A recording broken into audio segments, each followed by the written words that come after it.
அஸ்ஸலாமு அலைக்கும் கை. தங்கத்துல இன்வெஸ்ட் பண்றதுக்கு ரெடியா இருக்கக்கூடிய ஒரு இன்வெஸ்டராக இருந்தால் உங்களுக்கு தான் இந்த வீடியோ. ஜியோ பொலிட்டிக்கலை நாம் எடுத்துக்கொண்டோம் சொன்னால், வார் நடந்தது என்று சொன்னால் அனைவரும் தங்கத்தின் மீது தான் அதிகமாக இன்வெஸ்ட் பண்ணுவார்கள். ஏனென்று சொன்னால், ஒரு வார் டென்ஷன் இருக்கக்கூடிய சந்தர்ப்பத்திலே எக்கானமிக்கல் கொலாப்ஸ் ஏற்படும். அந்த சந்தர்ப்பத்திலே பேப்பர் மணிக்கு எந்த விதமான வெலுவேஷனும் காணப்பட மாட்டது. அதனால் தான் அதிகமான இன்வெஸ்டர்கள் கோல்டிலே இன்வெஸ்ட் பண்ணுவார்கள். ஆனால் இப்போது நடக்கக்கூடிய ஈரான் இஸ்ரேல் வாரை எடுத்துக்கொண்டோம் என்று சொன்னால், யுஎஸ்டியும் கோல்டும் ஒரே தரத்திலே கீழே வரக்கூடியதாக இருக்கிறது.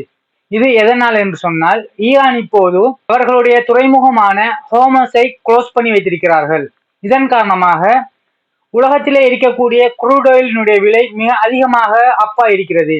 இந்த டிமாண்டை ஆப்பர்ச்சுனிட்டியாக பயன்படுத்தி இன்வெஸ்டர்கள் எல்லாம் என்ன செய்திருக்கிறார்கள் என்று சொன்னால், கோல்டை வித்துவிட்டு குரூட் ஆயிலே இன்வெஸ்ட் பண்ணி அதிலே லாபம் பார்த்து கொண்டிருக்கின்றார்கள்.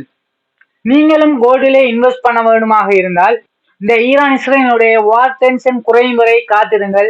விலை இன்னமுமே குறைவதற்கு காத்திருக்கிறது.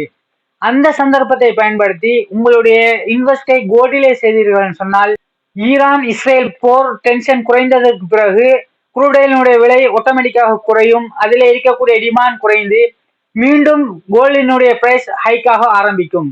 அந்த சந்தர்ப்பத்தை பயன்படுத்தி கோல்டிலே நீங்க இன்வெஸ்ட் பண்ணின பணத்தை ரிட்டர்ன் எடுத்துக்கொள்ள முடியும். இன்வெஸ்ட்மெண்ட் தொடர்பான பிரயோசனமான தகவல்களை பெற்றுக்கொள்ள எம்முடைய பேஜை தொடர்ந்து ஃபாலோ பண்ணி வைத்துக் கொள்ளுங்கள்.